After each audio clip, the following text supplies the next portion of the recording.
The devil hides in plain sight. And one of the ways that I truly believe that the devil uses of our current world is the thing that I'm holding right now. Obviously, you can't see it.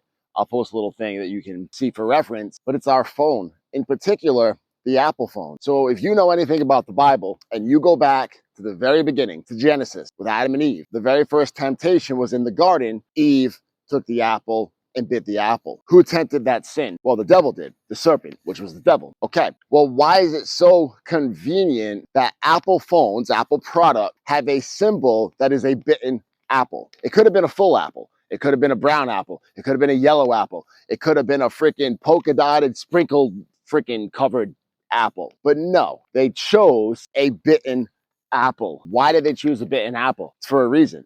Everything is for a reason, whether it's from God or the devil. So the devil is using it as a way to trick you. So the devil's coming in to use that. The devil guided these people, whoever it was that designed the logo and everything. The devil had guided them to use it. Why? Because the devil is in disguise. The devil comes to demise. I'm not trying to rhyme here, but it worked out that way. But the devil wants to make you fall into sin as much as possible. We know that. We know that the devil wants to come in and make us sin. The easiest way to get us to sin in this current day, the easiest way to fall into literally every sin in the world, every possible thing that you can sin with in the Bible, that Jesus has spoken about, that God has spoken about in the Bible for sin. It's all in the palm of our hand. You can find everything, especially with social media nowadays. You can literally find every way to sin like that just by going on your phone. The bitten apple, if you have an Apple. I don't really know about Samsung. Maybe there's something there. But we all know Apple is the more popular phone, more popular company. But you can sin. If you go on social media, just using that for one example, on your phone, you can find lust, you can find greed, you can find envy, you can find pride. You can find all of that on your phone. It's literally the devil in our fingertips. It literally is. It's literally that simple. I mean, don't get me wrong, the phone can be used for good as well, but too much of something is bad, whether it's good or not. And there's too much for our phone. Think about laziness, right? We can spend so much time aimlessly scrolling on our phone, clicking around on our phone, whatever it is. You become lazy. You don't go into whatever it is you have for a task or whatever you're trying to do because you're stuck on your phone, right? There's so many things that you can do on your phone that leads you into some sort of sin. I don't know how loud it's going to be with the water. I'll give you a little view for a minute of where I'm at walking around. But again, you can use the phone for good, but there's so many possibilities to fall into sin that it's just, you got to stop and think about it for a minute. Like, again, why is it a bitten apple? Why isn't it any other symbol for an apple? Why is it a bitten apple? And again, Eve was tempted in the garden with a bitten apple. The devil knows what he can use this phone for. The devil knows all the sin that you can fall into by using this phone. And then not only that, but if you dive into some rabbit holes around the world, we know the phones, they listen to us. We know we can get tracked on our phones, right? Like there's so many things for really evil ways that can happen just simply by this device. So is it good or is it evil? Why is there a bitten apple as the logo? Well, because we can easily be tempted by our phones to fall into sin. I mean, like I said, I mentioned a few of the sins earlier that you could find in your phone, but you can literally find every single sin in the blink of an eye in your phone. It's a false god. So many people live on their phones, right? So many people can't go a minute without being on their phone. Think about the kids nowadays that just are constantly on their phone no matter what. You lose fellowship. You don't have to talk to people because you're always on your phone. You don't have to go places because you're always on your phone. You don't have to order anything because you can order on your phone.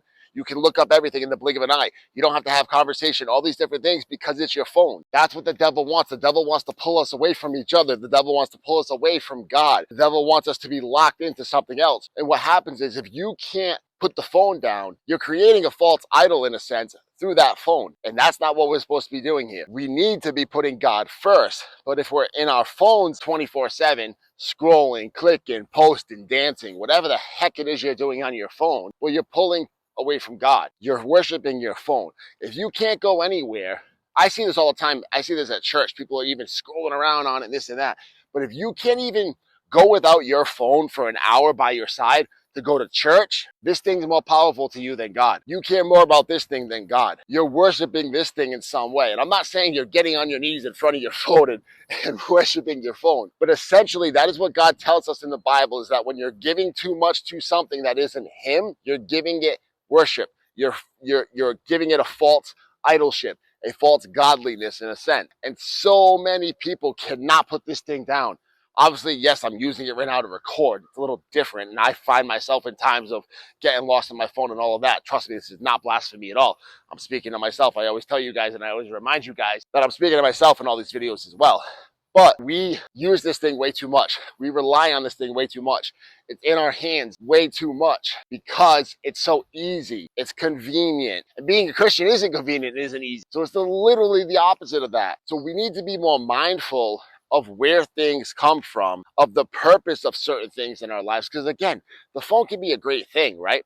If you're out and about and you want to look up a Bible verse and you can't remember it, you can pull up your phone and look it up. So there's definitely great things for the phone. But when people are doing it the way that they're using it for, it's false idolship, it's false godliness, it's all of that as well that I'm bringing up. You're worshiping something that you shouldn't without even realizing. And that's the worst part, is that we fall into false idolship and worshiping of things without even realizing it. And I think that's something that maybe people misconstrue or forget about here is false idolship or any of that. Again, it doesn't mean I'm literally on my hands and knees in front of my phone worshiping. I'm literally on my hands and knees in front of a person worshiping them. But when you're putting them above everything else, when they're way too important and have way too much hold in your life, person, place, thing, whatever it is, you got to take a step back.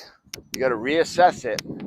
And you got to look at what that really is, why you're really doing. Why is it taking hold of you so much? Is the phone that important? As my hair's going crazy. But is the phone really that important? Do you really need to have this thing by your side, in your hand, 24/7, no matter what? Do you really need to be scrolling social media all the time?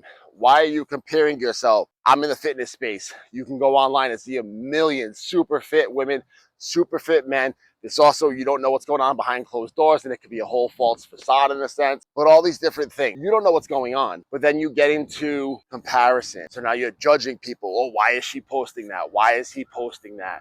Oh, look at her, look at him. I wish I looked like that. You're taking yourself away from Christ and what he made you to be, and you're putting yourself into comparison, which can be envy, greed, jealousy, all of that. Which, guess what? That's a sin. You can go into lust. It's a sin because you can go online, especially men, see half naked women like that, all on your phone. You could find porn very easily, all on your phone. Again, sin. You could find greed on your phone, use it to make money and all this stuff. And all of a sudden you start to just want more and want more money. You want more followers. You want more likes. It's all greed. Again, sin, all by your phone. You know, this gluttony, like I said, this gluttony, too much of a thing, okay? You get lost on your phone 24/7, right? You're always on your phone. You're always scrolling. You always need to be by your phone. You're checking it, blah, blah, blah. That's gluttony. It's too much of it, which can also lead you to the laziness part of a sin. Because again, like I said earlier, you're scrolling your phone way too much. You're on it way too much. You're losing sense of reality of time. You're being lazy. So we really need to just stop and think what we're doing in our life. Is it something that God has called us to do? Is it something that God would want us to do? And again, there's times and places for everything. So I'm using my phone right now to record this video. Okay, well, I'm using the tool for something like positive in a sense. Okay, but now when I'm done recording this video, do I enjoy this walk and just kind of be, like God just kind of be with me in the sense, and I can pray and whatever it is and just meditate on the word or whatever, you know, walk around and just be and take it in.